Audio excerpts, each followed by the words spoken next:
Movie की शुरुआत virus pandemic से होती है। स्कॉटलैंड में अचानक एक वायरस फैलना शुरू हो जाता है। इन्फेक्टेड लोग बहुत तेजी से बीमार होने लगते हैं और कुछ ही वक्त में उनकी मौत हो जाती है। सरकार वायरस को फैलने से रोकने के लिए स्कॉटलैंड के बॉर्डर पर सेना लगा देती है।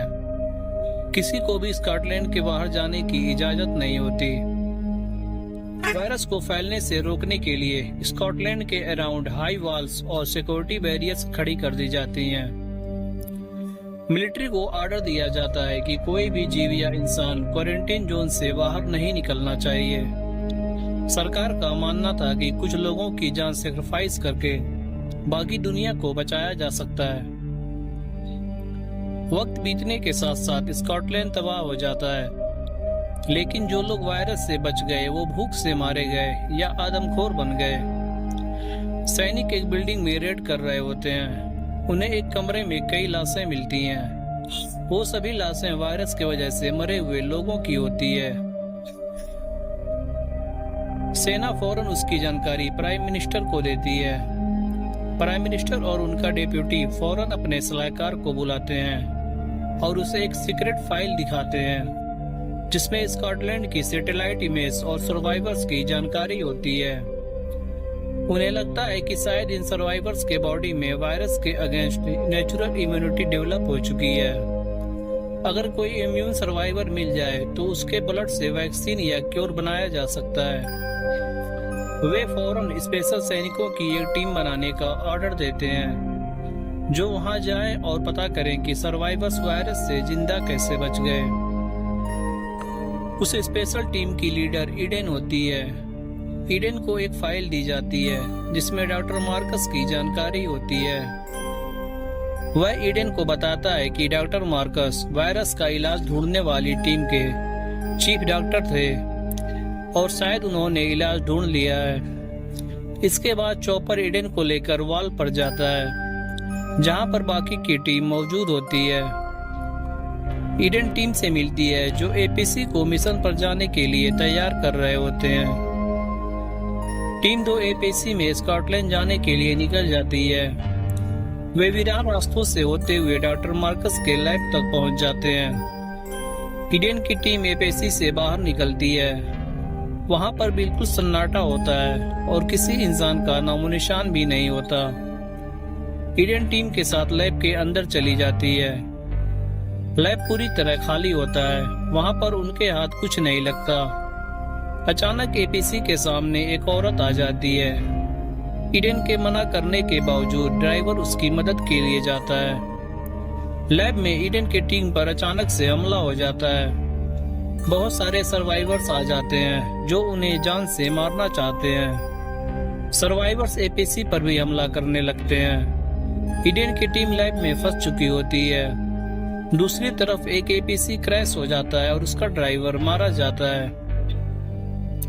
ईडेन टीम के साथ एपीसी की तरफ बढ़ने लगती है। वे एपीसी तक पहुंच जाते हैं, लेकिन उनका पीछा करते हुए सर्वाइवर्स भी आ जाते हैं। उनसे बचकर वे लोग एपीसी में भागने लगते हैं। एपीसी की ड्राइवर को तीर लग जाता है जिससे एपीसी कंट्रोल से बाहर होकर पलट जाती है। जिंदा बचे हुए सैनिक एपीसी से बाहर निकलते हैं, लेकिन सर्वाइवर्स अभी भी उन पर हमला कर रहे होते हैं। 2 सैनिक सर्वाइवर से बचकर भाग जाते हैं, जबकि ईडेन और उसका एक साथी पकड़े जाते हैं। सर्वाइवर ईडेन को रस्सी से बांधकर टांग देते हैं और उसे टॉर्चर करते हैं। सर्वाइवर्स के लीडर का नाम सोल होता है और वह ईडेन से दीवार के बाहर जाने का रास्ता पूछता है, लेकिन ईडेन उसे कुछ नहीं बताती और अपना मुंह बंद रखती है। वहां एक और कैदी होती है जो उसकी बहन होती है। ईडेन उनमें से एक को अपने जाल में फंसा लेती है और उसे चुपचाप दरवाजा खोलने के लिए कहती है। वह उनसे बचकर जाने लगती है, लेकिन रास्ते में दूसरी कैदी जिसका नाम कैली होता है उसे अपने साथ ले जाने के लिए कहती है।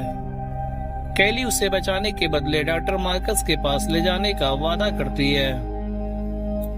उसे खोलते वक्त एक और सर्वाइवर आ जाती है, लेकिन फाइट में ईडेन उसे हरा देती है और जान से मार देती है। इससे पहले कि और भी आ जाते, वह कैली को बचाकर भागने लगती है। सार्जेंट से कांटेक्ट हो जाता है और वह उसे स्टेशन पर आने के लिए कहती है। स्टेशन पहुंचते ही कैली का साथी ईडन को मारने वाला होता है, लेकिन कैली उसे रोक लेती है। सर्वाइवर सार्जेंट और उसके साथी सैनिक को ढूंढ लेते हैं। वे दोनों उनसे जान बचाकर स्टेशन की तरफ भागने लगते हैं। कैली का साथी फौरन ट्रेन इंजन को स्टार्ट कर देता है। वे दोनों पहुंच जाते हैं, लेकिन सर्वाइवर्स उनके पीछे पड़े होते हैं। वे सभी उन सर्वाइवर से बचकर ट्रेन में चढ़ जाते हैं। कैली उनको बताती है कि वे लोग किसी सुरक्षित जगह पर जा रहे होते हैं, जहां सर्वाइवर्स उनका पीछा नहीं कर सकते। ईडन कैली से कहती है कि उनके पास वक्त कम है, उन्हें जल्द से जल्द डॉक्टर मार्कस के पास जाना होगा। कैली मान जाती है और वे लोग मार्कस के ठिकाने की तरफ बढ़ने लगते हैं। रास्ते में ट्रेन रुक जाती है क्योंकि डॉक्टर मार्कस का ठिकाना दूर पहाड़ियों में होता है, जहां ट्रेन नहीं जा सकती। ईडन और उसके साथी कैली के साथ डॉक्टर मार्कस के ठिकाने की तरफ पैदल जा रहे होते हैं। पहाड़ियों में एक मिलिट्री का वेयर हाउस होता है, जो डॉक्टर मार्कस के ठिकाने तक जाने के लिए एक शॉर्टकट होता है।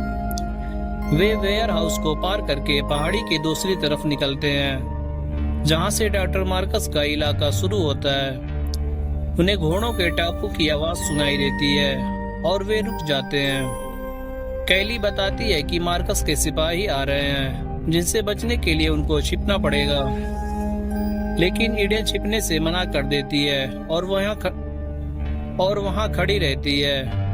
मार्कस के सिपाही आ जाते हैं, लेकिन ईडन बिल्कुल नहीं डरती। दूसरी तरफ भागते हुए कैली और उसका साथी पकड़े जाते हैं। ईडन के इशारे पर सार्जेंट बंदूक नीचे फेंक देता है। उन सबको बंदी बनाकर मार्कस के सिपाही किले की तरफ जाने लगते हैं। अंत में सभी सही सलामत किले में पहुंच जाते हैं। सिपाही उनको लेकर सीधे डॉक्टर मार्कस के पास जाते हैं।